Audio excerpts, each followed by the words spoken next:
You're not actually scared of a woman, bro.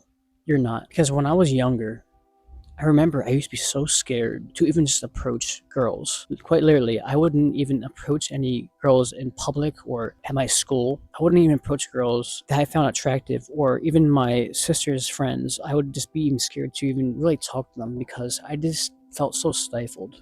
I felt scared to even be myself. I felt like that I had to play this certain character, just be this certain somebody, kind of just quiet, not talkative.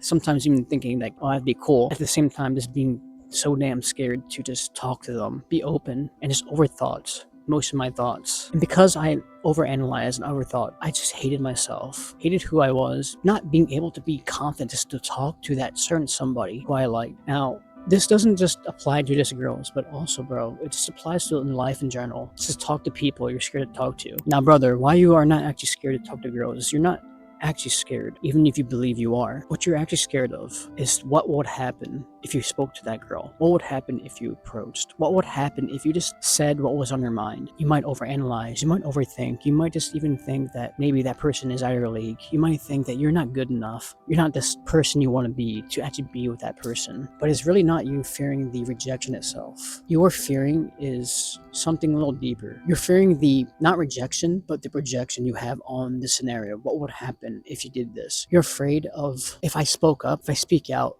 if I tell them that person, a part of you feels like you might die.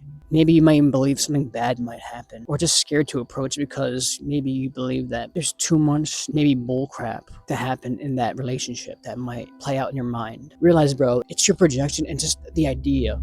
It's your belief system is getting in your way. It's you thinking how things would play out before you even did anything in the first place, without you really trying. I can't tell how much times in life I ran away. I couldn't even count the amount of times I just fumbled, I effed up. Me looking at myself, just in a certain image, having this idea about myself. And because I had this low self-confidence, I wasn't able to speak up. So you might be wondering, like, how do I get out of this? And how do I actually step out of my comfort zone? How do I even approach that person without feeling stifled, without feeling fear, without feeling just like I'm trembling inside? For one thing, we have to realize something. This problem that you are having is maybe actually deep-rooted more than you think. Sometimes we just think it's fear, and it is, but really it's also this trauma that we're carrying, something from our childhood that we are bearing, this idea from social conditioning that's making us feel stifled to even speak up, not confident enough to actually approach. You actually want to identify the trigger, the trauma within yourself, why you feel stuff in the first place, and what are the beliefs that you have about yourself. Because what you have within yourself, the inner world, is what will reflect the outer world. What you feel about yourself, how you believe who you are, will really affect the outcome, the result of what will happen. If you can't figure out why you are this inner hurt boy, or even inner hurt girl, if you're a girl watching this video, then simply just approaching isn't enough.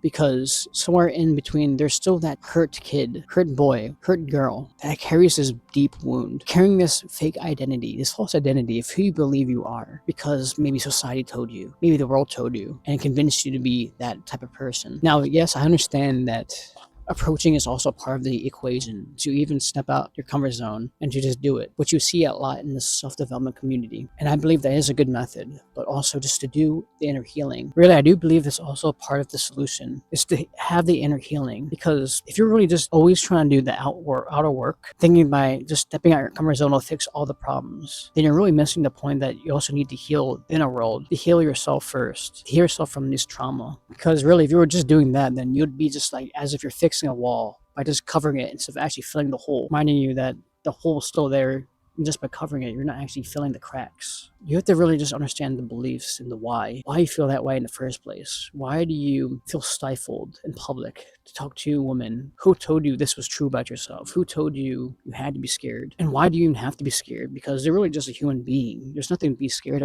about, scared of. It really is just you and the inner conflict that you have within yourself.